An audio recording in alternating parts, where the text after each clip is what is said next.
So Andy, we're going to do our best so that you don't sit there and talk about how great your new guitar is. Okay, that's fair. Well, I feel like I I feel like it's already been established by our competitors that this is the best thing since, you know, sliced raisin toast. well, that's pretty good. Okay, quick pop up. I'm a big avocado fan. I like growing them. Have you tried Avo on raisin toast?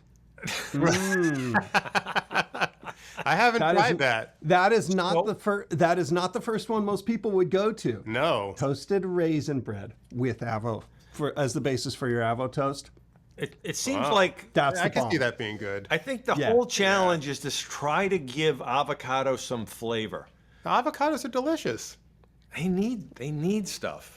You got to come out and visit. Like, I like growing avocados. I've got, I don't know, maybe 18 varieties going. What? Okay.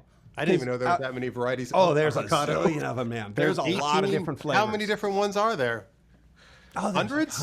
Yeah, there's hundreds. Anyway, sorry, we're talking about guitars. That's okay. We're clearly tapped into your real passion. What kind of avocado would you say the gold label is? Exactly. I think we're starting to buttery. See, well, the inspiration for the shape. I think we're seeing the inspiration for the shape of this guitar. Yeah. Well, you know what it is. I really like making stuff. I like growing stuff. I like watching things develop. Right. So my parents like growing fruit trees, so I've kind of always had an affinity for that. I think it's miraculous to see the way that this thing it puts down roots and really cool things happen. You give it some sunlight, you give it some water, you give it some time, and you go, man, I can walk up to this thing and pick something delicious off it. Yeah. That's amazing. You know, and in a way there are parallels to guitars in the way that they develop. They take time, and then eventually go, hey, this one's ready for picking. This thing's like done. Pull that thing off. It's going to taste great. What is good? What's, you know, in who's defining that? So, right. Yeah. And in that way, it becomes very much, well, what kind of taste do you like? What's your flavor? What sort of sound does it for you? What do you want to hear? Mm-hmm. You know, right. What makes you feel like you want to keep playing guitar? That's it. What gives you fresh inspiration? When I pick up a guitar that's a truly great instrument, every time it almost makes me like stop or want to stop halfway through a song and go, wow, did you hear that? That was amazing. Like, that one has that it thing that does it for me. Yeah, we have that experience a lot playing, you know, especially you get like older vintage guitars. It's like, oh, listen to what this one does, or listen to how this sounds on this, or newer guitars too, but that's a frequent. Some guitars we can relate. Some guitars hit you right over differently. You right over the head instantly, and some the right place at the right time, the right frame of mind where you're open to discovering something new. That a guitar can deliver to you, right? But you've got to give yourself the space to find it, explore it. It's true. Yeah. I guess in a way that's where that is some of where this guitar came from. Is there's parts of this guitar I've been working on for almost 10 years now. Okay, that's cool. Those are interesting. Those aren't necessarily even the parts that you have to know to enjoy playing the guitar. You just pick it up and go, oh, I like the sound of this. Yeah, I mean, this guitar it feels a little bit looser. It feels a little bit like an older guitar than, I think, you know, somebody who's never played one of these but has played a Taylor before would pick this up and be like, oh, huh. It's very different. Like at first strum, you go, the first 30 seconds, you go, that's not what I was. Something else going on. For a lot of us, we want to pick this guitar up and go, yeah, but what if I'm not in the studio? What if I'm sitting in my living room and I go, or playing bedtime songs for my kids or something, I go, I want to play a single chord and go, ooh, yeah, I like that. I want to lean into that. Is the neck block the same depth then? Is anything changed about the... It's actually grown a little smaller. Has it? And so by weight, it doesn't weigh quite as much as it used to. It helps the balance of the guitar a little bit. I mean, it's similar. We're talking like, guitar maker tolerances here. We're not chopping giant chunks of wood off things. We're take a little off here, a little that. Now the transition from original tailor neck to NT to this neck, would you say this neck is actually going back? I remember the transition from old tailor neck to NT, and we could argue about this, but I think there was a tonal difference, right? You were actually changing that tonal transmission between body and neck. You were adding some weight there or whatever. It was a different sounding guitar. Right. From a previous, and you can hear that even today, like an NT neck of 20 years and a 30-year-old old neck, different sounding. Is this getting closer to the original or no change? In my view, this is going closer toward something that existed before Taylor. This is an even more traditional style. Okay. Because of the type of structure that heel has.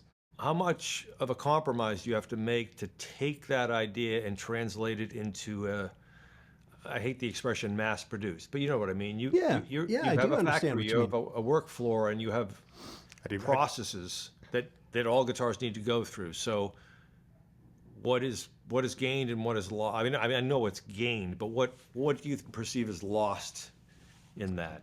Because you're not putting out individual guitars anymore.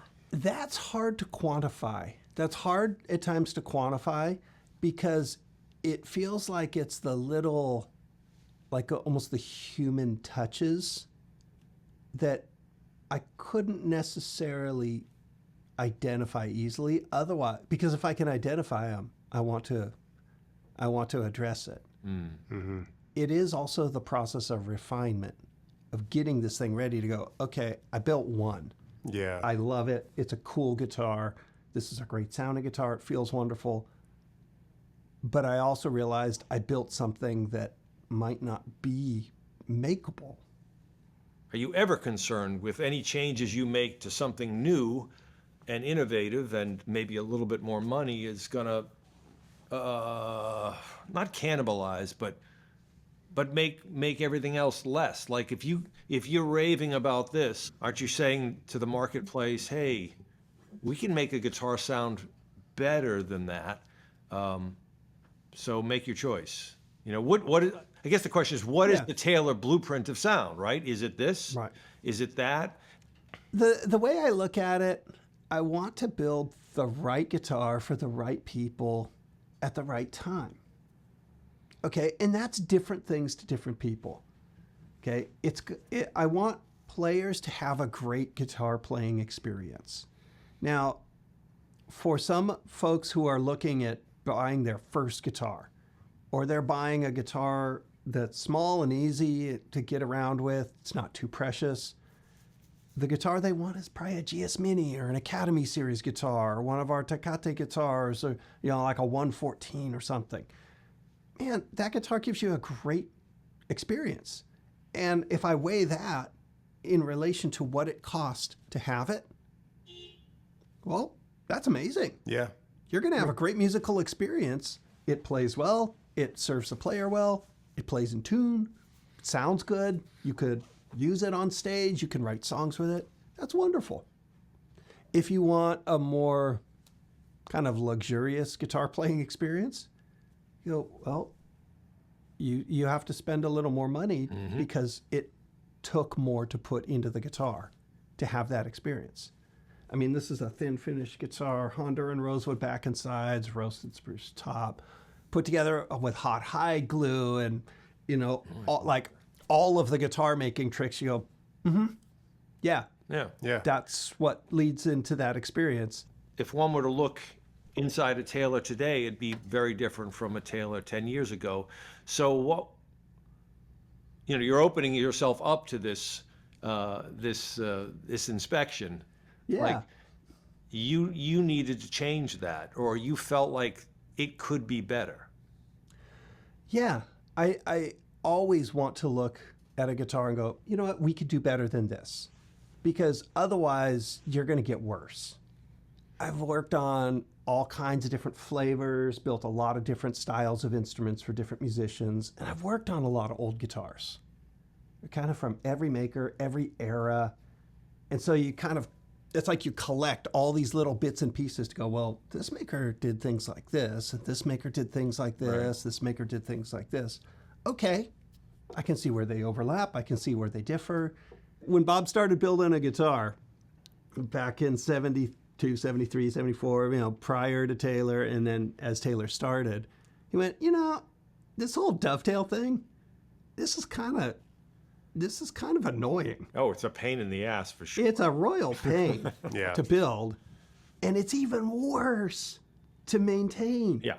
Like this does not serve a player well in a lot of ways. Okay, so I'm not doing that. And so he comes up with this design where he's gluing the fretboard down to the top and using hardware to attach the heel. Yeah, it works pretty good. It's actually a pretty good way to build a guitar. So looking at it objectively, go, all right, that works. Taylor built guitars that way successfully for 25 years. Yep. They're good guitars. And then along the way, what we call the NT neck or the Taylor neck, that was developed to go, you know what, this is a step up, because if you're looking at a thing that's controllable, serviceable, that could serve a player well in practical ways, it's better design. Because instead of taking this thing apart to do a neck reset and needing a week or 2 weeks or 3 weeks or whatever to steam this thing apart and work out the geometry, glue it all back together. You take the strings off, take the neck off, adjust the spacers that you got in there, put it back together, 15, 20 minutes, you're good. And that's wonderful. We built guitars like that for the next 25 years. Well, somewhere about 10 years ago, I was thinking about that design, going, well, what could I do to make that even better? What could I do to make it even more usable, more serviceable, so that a player has better control of it? Because what's apparent to me is our guitars go all the way around the world, and unless you have the right couple of tools, the right knowledge, the right few, these ultra precision spacers, it's not always that easy still. It's way easier, but it's not that easy. Mm-hmm. Okay, so how could I make it more adjustable? And so this design, I ended up hitting on this thing where this neck functions in a lot of ways like a traditional dovetailed or mortise and tenon neck. It has a deep tenon that comes into the body, so the heel structure is a bit different. It's stiffer, essentially. Yeah. At the same time, this neck, because of the way that it mounts, if I want to do a neck reset on this guitar, I don't take the strings off, I don't detune it, I don't take it apart. I simply reach inside and adjust the screw. Do you feel like this new neck design is something you could see being filtered down to other models in time, or do you think it's something that will kind of stay on the Gold Label series instruments? I can see it. I can see wanting to use it elsewhere. Yeah. I will also admit that it's harder to make. Yeah. It is harder. I'm not a popular guy in the shop right now. Yeah. So there's a cost. Well, there's because a cost. it is. It is more difficult. It's more difficult. But, yeah. But I love the way it works. Yeah. And I love the ability that it gives the instrument to be adjusted and what that does to serve a player. Well, I like the direction you're going in, because we've had this conversation before with Taylor about sometimes the engineering gets in the way of the guitar itself. You guys are so creative about how to build guitars and how to introduce efficiencies and consistencies, and all of that stuff is great. But some of the best guitars in the world are full of mistakes and inconsistencies, and you can see nothing but the human element, right? Right. Glue, squeeze out, and mismatch, this or that. And you pick up the guitar and go, this is the one. This is magical. Who the heck knows why? So you can't replicate it. Yeah, you can't. It's an accident. It's an accident. It is. It feels like music to me. It's like when you have an instrument that is inherently musical, you go, man, look at a song that was written by a human and played by a human or a group of humans. You go, it's not perfect. Right. And that's part of what makes it beautiful and relatable. And yet you do want it to be good. You want do. it to So sound there's good. a You don't want it to balance, be out right? of tune, you know? How do you it's take this all those balance point. Yeah, how do you take all those accidents that were made in the process and incorporate them into a consistently well-made product without eradicating the human? Right. You know, that's what you guys are up against. I think. You want to do a good job. Yeah. Right? Like on one hand, I was actually having a discussion with one of our kids recently.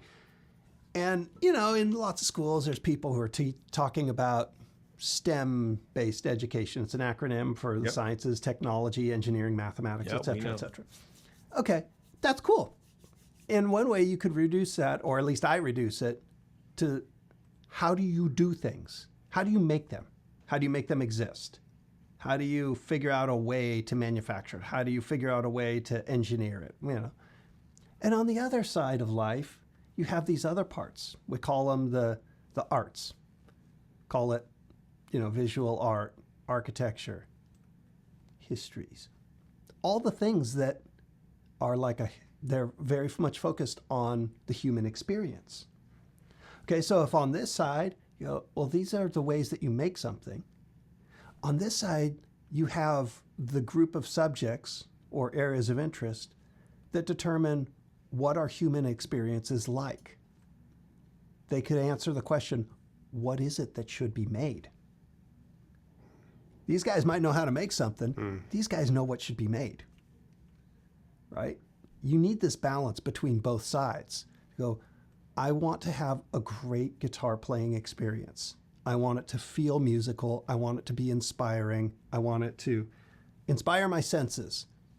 And now we'll balance that with our ability as a guitar maker to engineer a way to make it consistently so that it is reliable, so that it plays in tune, so that it serves the musician well, and could be made in a way where it doesn't cost all the money, just some of it.